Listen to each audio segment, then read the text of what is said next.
Welcome to West Rutland, Vermont. Many know this town as a little quiet place just minutes outside of Rutland.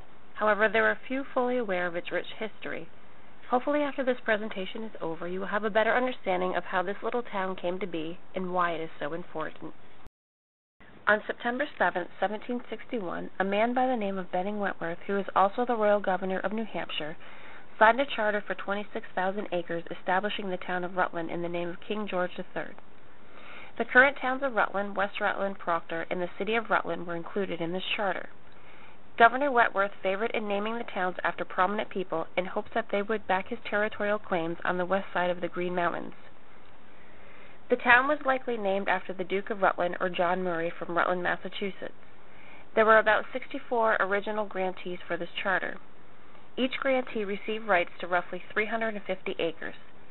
None of these grantees chose to settle in Rutland, and each one of them eventually sold their rights to the land. The first true settler to set roots in West Rutland was a man by the name of Colonel James Meade. He purchased about 20 rights, which included most of what is now known as Center Rutland and almost the whole town of West Rutland. Those who came after the Meades were mostly farmers and tradesmen from Massachusetts and Connecticut. Almost 80 years later, there were about 20 dwellings within West Rutland. By 1890, it was an estimate that roughly 3,860 people were living in West Rutland. The people who were now living here were Irish, Jewish, Polish, English, Italian, French, and Swedish. The rich history that comes from this town is linked to the marble industry. Here is where marble first began to be quarried.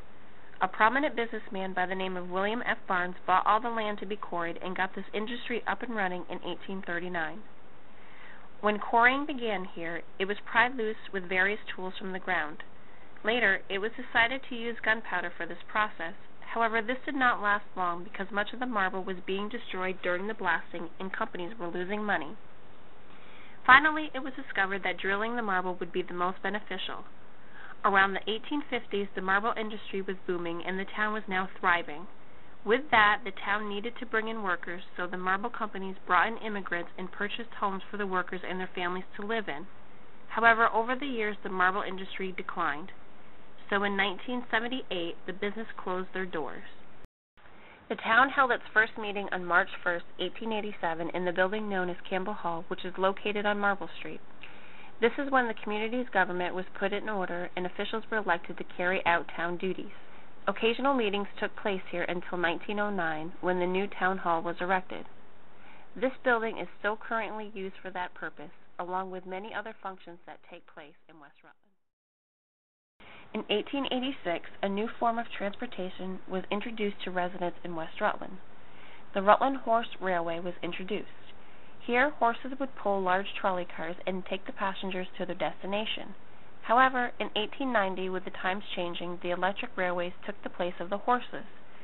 Even though these were very popular and made life a lot easier for the townspeople, they were a short-lived success and died out when the automobile was invented.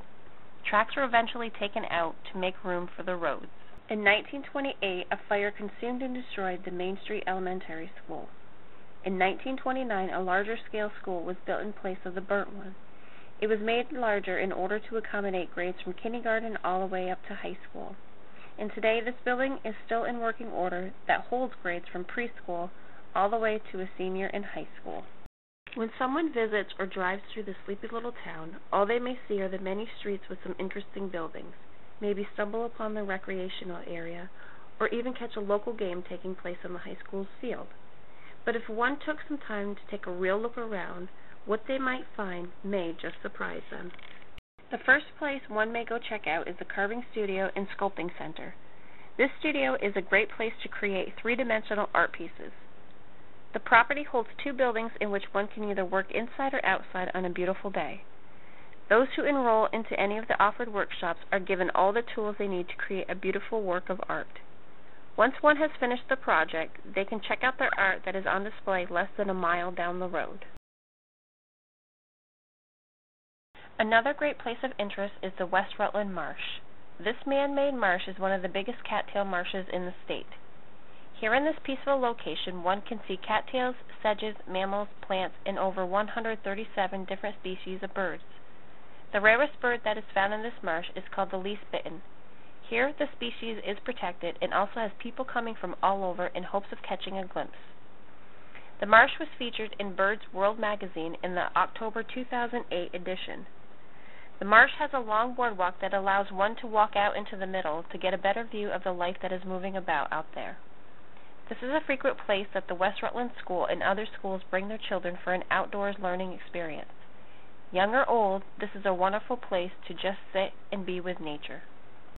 Thank you for taking your time to watch my presentation. I hope by hearing about West Rutland's rough start to becoming a flourishing, lively little town that is well known today, one can appreciate it a little more.